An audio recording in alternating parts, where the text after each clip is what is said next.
তো মানুষ কোন দিকে যাচ্ছে, কোন পথে যাচ্ছে সেটা আমরা জানি, কারণ আমরা তৃণমূল অর্থাৎ গ্রাসরুট থেকে রাজনীতিটা করি। কে এলো কে গেল তাতে কিছু যায় আসে না, নাম না করে কাকে ইঙ্গিত করে মন্তব্য করলেন কাজল শেখ। রাজ্য তৃণমূল কংগ্রেসের নেতৃত্বে রাজ্যের বিভিন্ন জেলার প্রতিটি ব্লকে চলছে তৃণমূল কংগ্রেসের বিজয় সম্মেলনী।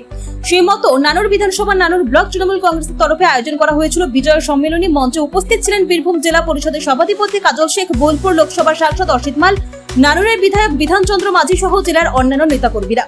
সেখানে বক্তব্য রাখতে গিয়ে বীরভূম জেলা পরিষদের সভাধিপতি কাজল শেখ কাকে ইঙ্গিত করে খোঁচা দিলেন, এই নিয়ে জোর জল্পনা শুরু হয়েছে। কাজল শেখ তিনি বলেন, নানুরের মঞ্চে কে এলো কে গেল তাতে কিছু যায় আসে না, এটা আমাদের কাছে কোনো বিষয় নয়। পাশাপাশি তিনি 2026-এর বিধানসভা নির্বাচনে নানুর বিধানসভা থেকে তৃণমূল যাকে প্রার্থী করবে তাকে 1,18,000-এর বেশি ভোটে বিরোধীদের পিছিয়ে রাখবেন। বীরভূমের 11 বিধানসভায় ফের জোড়া ফুল ফুটবে, বিরোধীরা সর্ষে ফুল দেখবে, প্রমাণ করে দেব।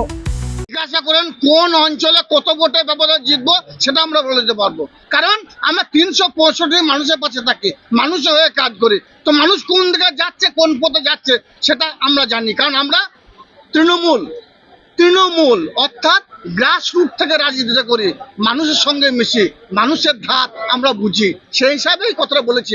আগেও বলেছিলাম 1 লক্ষ ভোটে ব্যবধানে জিতবো। বীরভূম জেলার 11টা যে বিধানসভা আছে, আমাদের অসিত মাল সাংসদকে আমরা সর্বাধিক ভোটে ব্যবধানে জয়যুক্ত করবো, দেখিয়ে দিয়েছি। 3 লক্ষ বলেছিলাম, পার করে দিয়েছি। শতাব্দী রায়কে 2 লক্ষ বলেছিলাম, পার করে দিয়েছি। স্বভাবতই আগামী দিনেও যে 1,18,000 ভোটের ব্যবধানে আমাদের 26-এর নির্বাচনে যিনি বিধায়ক হবেন জয়যুক্ত হবে, মিলিয়ে নেবেন কথা। দেখুন, আমাকে রাজ্য নেতৃত্ব, আমার মানবিক মুখ্যমন্ত্রী, বাংলার মা, বাংলার বাঘিনী মাননীয় মমতা বন্দ্যোপাধ্যায় যে নির্দেশ দেবেন, যেখানে যেতে বলবেন সেখানে কাজল শেখ বুক চিতিয়ে লড়াই করবে। যেখানে অভিষেক বন্দ্যোপাধ্যায় যেতে বলবেন সেখানে কাজল শেখ বুক চিতিয়ে লড়াই করবে।